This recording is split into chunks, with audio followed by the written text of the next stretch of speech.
Hey, hey, what's going on, peeps? I hope everyone is well.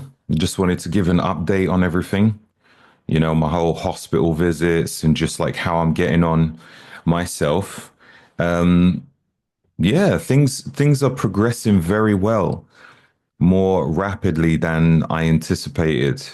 First time going to the hospital, it was like, all a bit of a surprise to me and just unique, a very unique situation since like all my life, I've been in a trajectory of just achieving more and more optimal health, with all the biohacks that I was doing. And then all of a sudden, I just found myself in hospital and things just went in a completely different direction. So, most recently, I've been to the hospital to have a CT scan. The purpose of the CT scan was to find out the progress of how my body is doing. Now, I had a the last of the chemotherapy carboplatin treatment on the 13th of February. The first few days was a bit rough, or maybe first 5 days was a bit rough, and since then had been feeling better and better. And now I'm feeling pretty good. Today's the 7th of March. So let's have a look. 7th of March, and by next week, Thursday, that'll be a complete month since my chemotherapy. So the CT was, I guess,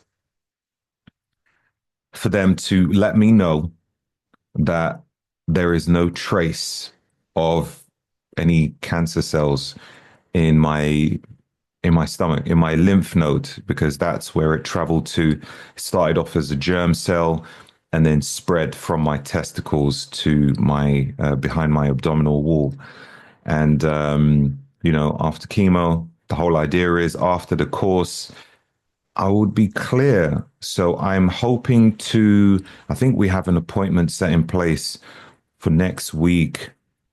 I think it's Monday or Tuesday. I need to check my paperwork. The 10th or the 11th, I should be getting the outcome. So I'll give a heads up on that. Um, but other than that, I've been feeling good. I've been feeling good. Um, yeah, you know, today was a really good training day. Most days have been okay, but I think, yes, last night I had a really good sleep. The day before, I went to bed relatively late and it was a bit of a struggle. I was tired when I was training. But this commitment to train, I just, was just pushing myself. But it wasn't a pleasurable session this time around. It was really good. I had good sleep to the point where I actually didn't want to leave the gym. I just knew I had lots of things I needed to do when I get home, which is the only reason why I left. But other than that, I was like, oh man, it was amazing. My plan was to do some upper chest, shoulders, and some biceps, but I only done upper chest and shoulders. I didn't get around to biceps because I was just doing so many different exercises and I was just feeling amazing. I really felt euphoric. Um, when I was fresh out the hospital and I was training, it felt good to know that I was back in the gym, but I wasn't really getting a pump. Whereas now the blood flow is really happening where I'm actually feeling a pump and feeling that dopamine hit, you know, the endorphins, the dopamine. It was, man, today was really, really good. Loved it so much. So yeah, I feel the secret to a good pump and that euphoric feeling is a whole holistic aspect where you get good sleep. The training session will be amazing. Good food as well. Been making sure my food is quality. Lots of salad or vegetables and, quality meat. I'm in question whether I want to reduce the amount of meat which I'm eating. I feel good when I eat it, but like I read recently that, you know, uh, well, first of all, it's like when you're in hospital for cancer, you start reading up lots of things on cancer. You meet lots of people that have cancer. So there's so much discussions around cancer. And I think because I've been posting about it, the algorithm is picking it up on social media and I just see everything around cancer. Um, and one of the things is for sure is I've just kept considering myself super lucky and that I've come out really lightly, if that is a word. Um, but one thing I came across was, well, in discussion a few times was there's many people, many men who have been struck with prostate cancer and people around my age from 40s and up, well, especially around the 50s area. There seems to be a higher number around 50s and 60s. Um, you're at higher risk. And what I also read was that black men are at higher risk of prostate cancer. Another thing which I read, but sometimes you need to try and cross-reference these things, and and there's always going to be different information out there, and you need to check to see what sort of studies have been done. Is it just I don't know, I don't know, basic stats, or are these like real peer review studies or clinical, data?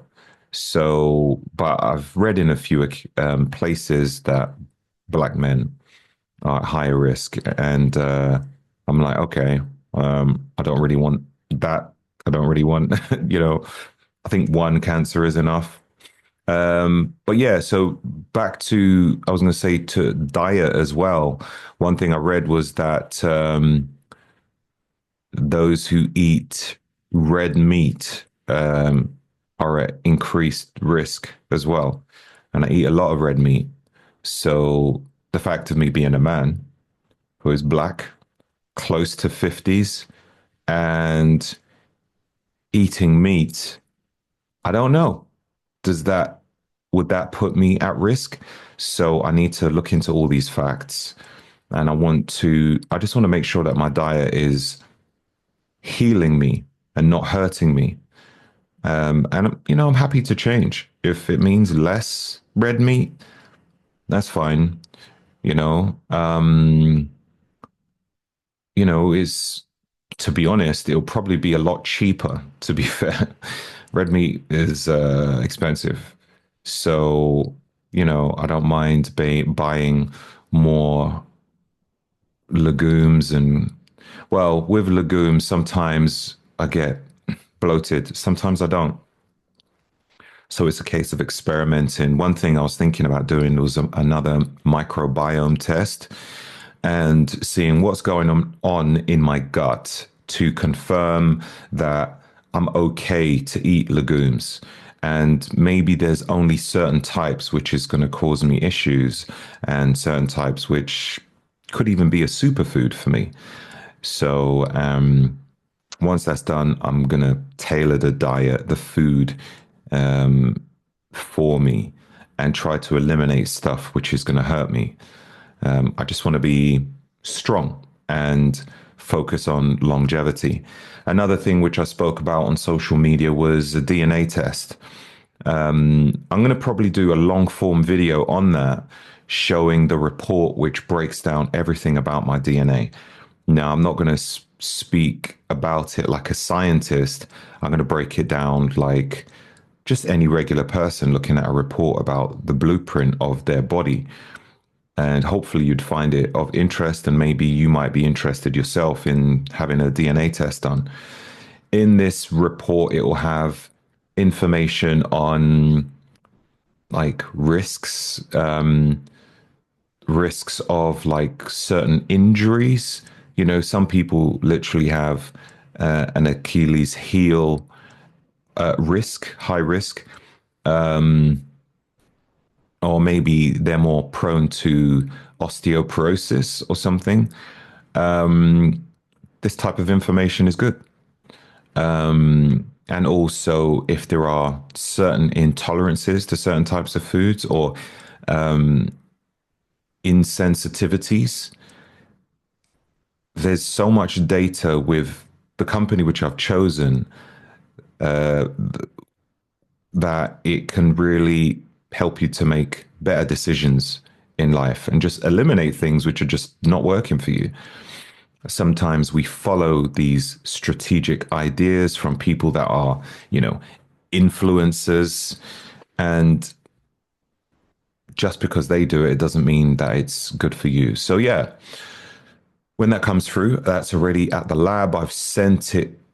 I took a swab in my cheek. Once the kit comes to you, you have a cotton thing which you swab in your cheek, and then you take this cotton and you put it in some kind of solution, seal it up, and send it to, I mean, feedback, and send it to the company, and then they bring it to the lab. I think once it's in the lab, they email you to let you know, okay, we are now working on it, and you should be hearing back from us within, I'm not too sure, maybe 4 weeks. So that's that. Um, what else was I going to say? I had a few notes. CT. So yeah, back to the CT scan. Had a CT scan yesterday. I don't know if anyone's had a CT scan or whether you have, but what's interesting is they use something called a contrast dye, where they attach this cannula to your vein, which is, how would I explain it? It's like a little tube to your vein, and then they infuse a liquid that runs through your vein. And the purpose of that is to highlight any kind of major organs in your body so that it's more visible on the scan. And it's a weird experience because when they put in the contrast dye, it makes your body feel warm. And before they do that, they ask you some questions because certain types of people can't use it. I think one of them is if you have any kidney issues. It could be harsh on the kidneys if you have kidney disease, maybe heart issues as well. So these are like preliminary questions before they get started. And then if all is good, then they just do the infusion, and it lasts for maybe 10 seconds, the feeling. And then, they do the scan, and the scan is really quick. It's literally a matter of minutes, maybe 5 minutes, considering travel time to get to the hospital, waiting time. It's such a short time. It's quite interesting. And then you have to wait another matter of days. Sometimes it's fast tracked where it's a matter of days, and then, or on average, you could wait a few weeks. I think when it comes to cancer, it tends to be on the fast track list. There's some diseases where, ah man, I've heard of people waiting for friggin' several months, more than half a year. So I've definitely been lucky on that. Any kind of tests that needed to be done, they've been very quick. And again, today I'm just feeling really good, almost you know, like nothing even happened. Nothing even happened. It's so weird. So weird. A good weird, obviously. But I feel good that I could be in a place where I can share my experience with people to let them know that with hope and faith, you can come out very well on the other end. Because people who fear a lot tend to have lots of issues with their body, even when nothing is there. Stress alone can create problems. And I must admit, I've had lots of stress over the years with different things going on, maybe projects that I'm working on, which requires lots of late hours and lots of, bumpy roads and questionable stuff where you just don't get the answers that you want, that it festers your mind, that it creates a sickness. I would say most diseases is self-inflicted. And I believe that, and I know for sure, me having cancer, that was self-inflicted. Anything from, common cold, flu, or anything else is self-inflicted. There are, unless you're born with it, unless you're born with it. But I've got so many different thoughts on that. That's probably a video for another day. Like the purpose of life. And if you're a spiritual person, you might have a different thought on um, the reason why we are here as human beings, and whether you believe in God or whether there's some kind of higher power. I believe this all plays a part in your thought process and the outcome of your existence here on this planet. So, but anyway, I think that's it really. That's all I wanted to share. Everything is going okay. I'm still yet to find out about the date for my operation. So I'm going to have one operation, a removal of my testicle. I don't know what date that will be, but I think after I've had this call, this meeting, I will still need to go back to the hospital for checkups on the thrombosis. I'm taking blood thinners for that. And, when you take it, you just don't know if it's working because you just don't know. So the only way you find out is through ultrasounds or CTs. And but I think one way of me knowing the progress is my energy levels, because at first my energy levels was almost non-existent. I was getting really exhausted just walking down the stairs. But then I was also anemic from the chemotherapy. The anemia has gone, you know, has dissipated or gone.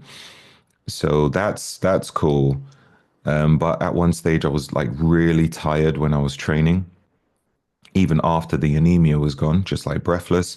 Whereas now I can have long sessions and I'm feeling all right. So that must be due to better blood flow. I'll be finding out when the appointments are set by the hematology team, just progress on that. When I was in the hospital recently, I spoke to a few ladies that were on blood thinners. They were so casual about it. One lady said she was on it for 2 years. Another lady was on it for 5 years. And I was like, what are you talking about? Man, I was hoping to get rid of this in a matter of months. So I don't know to what extent, like in comparison to those people, whether mine is more severe, whether theirs is more severe. One of them had multiple cancers over the years, or combined. And it's just so fascinating when you come across these people who, like one lady recently, she was like, yeah, I've got cancer in the liver. And she goes, yeah, I haven't got it in the kidneys yet, but I've got it in the liver. I think she said she had it in the lungs and she had it in the bones and most recently in the brain. And she said it's She was like, yeah, I'm not going to be cured, but I'm just going to have to live with it. She was so casual. I was like, my God.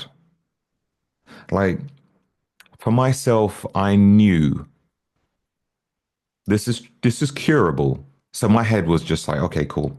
I'm just going to focus on life, no problem. And, I'm getting lots of praise by a lot of people by my mentality in how I've dealt with it. And for me, it was quite easy. But I can't tell you how I'd feel if I was in that situation. But it has given me a newfound drive and motivation. Should God decide, okay, you're going to go through some madness, I've got these people's testimonies to work with, and it's fascinating. It's fascinating. You can draw the strength from other people if you want to make it through, you know. It's fascinating. I'd never been in a hospital before where I'd met these sort of people. I'd only been around people who's focused on health. So, being in the gym around other fitness enthusiasts, being in expos where there's like thousands of fitness enthusiasts, whether they're bodybuilders, fitness models, or just people who want to keep in shape. And then there's, biohackers that go to special events that are more focused on health span and longevity. Those are the people that I've been around. So I've been blind to what sickness is about. I'm like, I don't even know what that is. That is so alien to me. Then found myself in hospital looking at, these beeping machines and these people laying down and coughing, some people crying, and just all these different experiences while I'm there. It's been it's been a fascinating and almost in a strange way beautiful journey because now my eyes are open to the other side of it, you know. They say a smart man is oh, what is the saying?